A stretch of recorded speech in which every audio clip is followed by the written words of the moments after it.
नमस्कार मित्रों, आज हम एक ऐसी कहानी के बारे में बताने वाले हैं जिसमें आपको पता चल जाएगा कि आपके दुखों का असली कारण क्या है। हमें दुख कौन देता है। एक बार महात्मा बुद्ध किसी गांव में प्रवचन दे रहे थे। वे अपनी बात को समाप्त करते हुए बोले, मानव के दुख का कारण है स्वयं को किसी से बांधना। जहाँ भी मोह होता है, बंधन होता है, वहाँ दुख स्वयं ही उत्पन्न हो जाता है। अतः अपने बंधनों को जानें और उनसे बाहर निकलने का प्रयास करें। इसके बाद उन्होंने सभी लोगों को आशीर्वाद दिया और फिर अपने आश्रम को लौट गए। अगले दिन उनसे एक व्यक्ति मिलने आया। वह बुद्ध को दंडवत करता हुआ बोला, महात्मन, मैंने कल आपका उपदेश सुना। आपकी बातें मेरे हृदय में उतर गई हैं। मैंने अपने बंधनों को तोड़ दिया है, सारी मोह माया का त्याग कर दिया है। उस व्यक्ति की बातें सुनकर बुद्ध मुस्कुराए और धीरे से बोले, मुझे विस्तार से बताओ वत्स, तुमने कौन कौन से बंधन तोड़े और किसका मोह त्याग दिया है। वह व्यक्ति बोला, मेरे घर पर मेरे बूढ़े माता पिता और पत्नी है। मेरा एक छोटा बच्चा भी है। मेरी पत्नी बहुत बीमार रहती है। उसके कष्ट देखकर मैं अक्सर सोचता रहता था कि वह मर जाए तो उसके कष्ट दूर हो जाएं। उसकी वजह से मैं बहुत दुखी रहता हूँ। लेकिन कल जब मैंने आपका उपदेश सुना तो मेरी समझ में आ गया कि मेरे परिवार से मेरा बंधन ही मेरे दुखों का कारण है। अगर मैं इसके चक्कर में पड़ा रहूंगा तो कभी सत्य को नहीं जान सकूंगा। इसलिए मैं अपने घर को त्याग कर आपके पास आया हूँ। बुद्ध ने पूछा, क्या तुम सचमुच सभी बंधनों से मुक्त हो गए हो? देख लो, कहीं कोई बंधन तुम्हारे पीछे रह तो नहीं गया। वह व्यक्ति बोला, नहीं प्रभु, मैं अपने जीवन की सारी चीजों को पीछे छोड़ आया हूँ और अब आगे बढ़ना चाहता हूँ। बुद्ध ने कहा, अगर ऐसी बात है तो फिर ठीक है। आज तुम यहीं आश्रम में रुको, कल मैं तुम्हें बताऊंगा कि तुम्हें क्या करना है। बुद्ध ने अपने एक शिष्य की ओर इशारा किया। शिष्य ने उसे आश्रम के अतिथि कक्ष में पहुंचा दिया। वह व्यक्ति उत्सुकता पूर्वक आश्रम की गतिविधियां देखता रहा। उन्हें देखकर वह बहुत प्रसन्न हुआ और अपने सौभाग्य पर इतराता रहा। अगले दिन बुद्ध ने उस व्यक्ति को एक कार्य सौंपते हुए कहा, तुम्हें पूर्व की दिशा में जाना है। वहाँ पर तुम्हें एक गांव मिलेगा। गांव के बाहर ही एक साधिका का घर है। वह तुम्हें कोई वस्तु देगी, उसे लेकर तुम्हें वापस मेरे पास आना है। वह व्यक्ति पूर्व दिशा की ओर चल पड़ा। गर्मी का मौसम था। कुछ ही देर में वह पसीने से तरबतर हो गया। उसे प्यास भी सताने लगी। वह सोचने लगा कि अगर इस समय मैं अपने घर पर होता तो इस तरह गर्मी में पसीना नहीं बहाना पड़ता। कुछ दूर और चलने पर उसे भूख भी सताने लगी, पर वह एक सुनसान और बंजर रास्ता था। आसपास न तो कोई पेड़ था और न ही पोखर तालाब।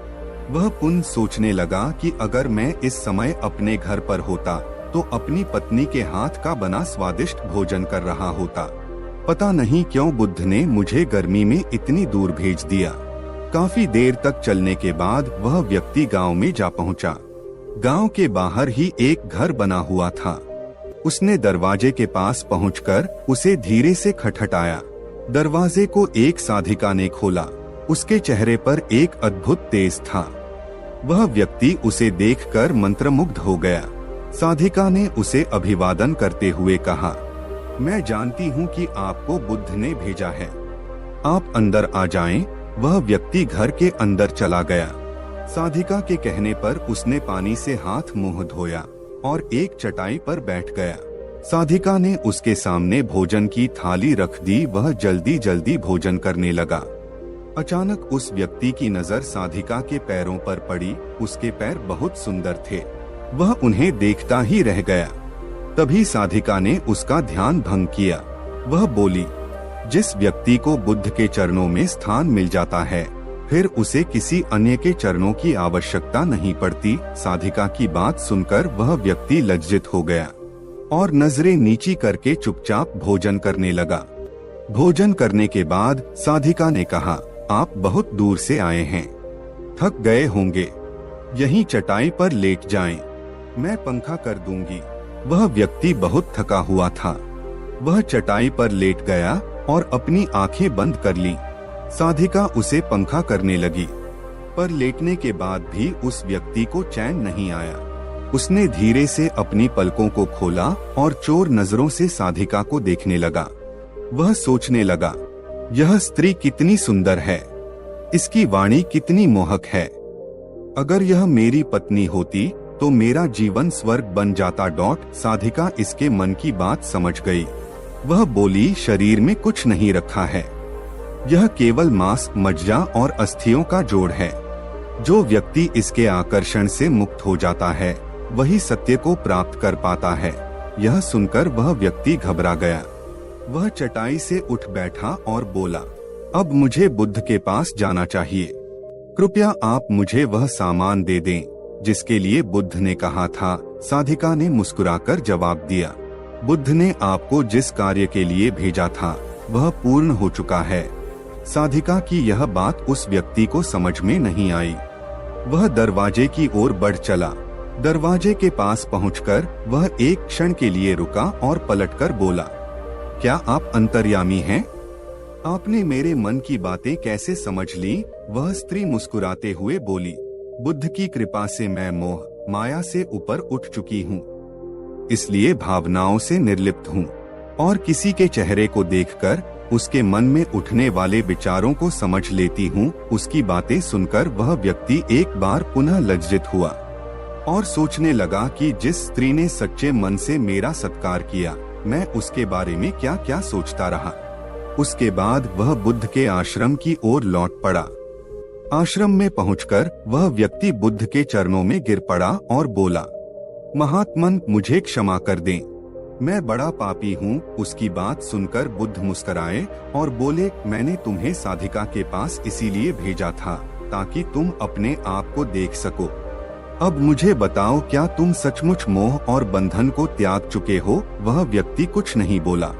वह नजरें नीची किए चुपचाप खड़ा रहा। बुद्ध ने कहा, बाहरी बंधन और मोह को त्यागने से हम बंधन मुक्त नहीं होते। दरअसल बंधन और मोह हमारे भीतर होता है। तुमने परिवार को छोड़ दिया और सोचा कि मैं बंधन मुक्त हो गया, लेकिन जैसे ही तुम्हें अवसर मिला तुम्हारे भीतर का मोह जाग उठा और इसी वजह से आज तुम अपने आप को पापी समझ रहे हो। मुझे क्षमा कर दें प्रभु। उस व्यक्ति ने अपने हाथ जोड़ लिए। फिर वह धीरे से बोला, आप सही कह रहे हैं, मैं केवल अपनी पत्नी से पीछा छुड़ाना चाहता था। वह बहुत बीमार रहती है। 1 वर्ष से हमारे बीच संबंध भी नहीं बन पाए। मैं कुछ ज्यादा कमाता भी नहीं हूँ, इसलिए मैं अपने परिवार के दायित्वों का निर्वहन भी ठीक ढंग से नहीं कर पा रहा हूँ। शायद इसीलिए मैं अपने परिवार से पीछा छुड़ाना चाहता था, पर अब मैं समझ गया हूँ, मेरा परिवार ही मेरा सत्य है और उसके दायित्वों का निर्वहन ही असली कर्म है।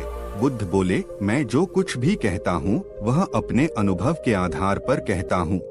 लोग मेरी बातों को सुनते तो हैं, पर वे अपने स्वार्थ के अनुसार ही उसका अर्थ ग्रहण करते हैं। इसीलिए मोह, माया, कामना, इच्छा, वासना, क्रोध को लोग बाहर की ओर खोजते हैं, जबकि यह हमारे भीतर ही है। हम दूसरों को देखकर तरह तरह की कामना करने लगते हैं। कामना से इच्छा जन्म लेती है, इच्छा से वासना पैदा होती है और वासना की पूर्ति न होने पर क्रोध उत्पन्न होता है। यह सब एक दूसरे से जुड़े हुए हैं। क्रोध के लिए हम सदैव दूसरे को जिम्मेदार ठहराते हैं, जबकि क्रोध का स्रोत हमारे भीतर है। तुम चाहोगे तो क्रोध आएगा, तुम चाहोगे तो क्रोध नहीं आएगा। इसी तरह बंधन बाहर नहीं होते, हमारे मन में होते हैं। हम मन से ही किसी से बंध जाते हैं और मन के कारण ही हम दुख पाते हैं। लेकिन जो व्यक्ति इन बातों की गहराई तक पहुंच जाता है वह दुख खोन से हमेशा हमेशा के लिए मुक्त हो जाता है। तो मित्रों, अगर आपको इस कहानी से कुछ सीख मिली हो तो इस वीडियो को एक लाइक कर दीजिए और हमारे चैनल को सब्सक्राइब कर लीजिए। तो मिलते हैं अगली प्रेरणादायक कहानी के साथ। तब तक के लिए नमस्कार।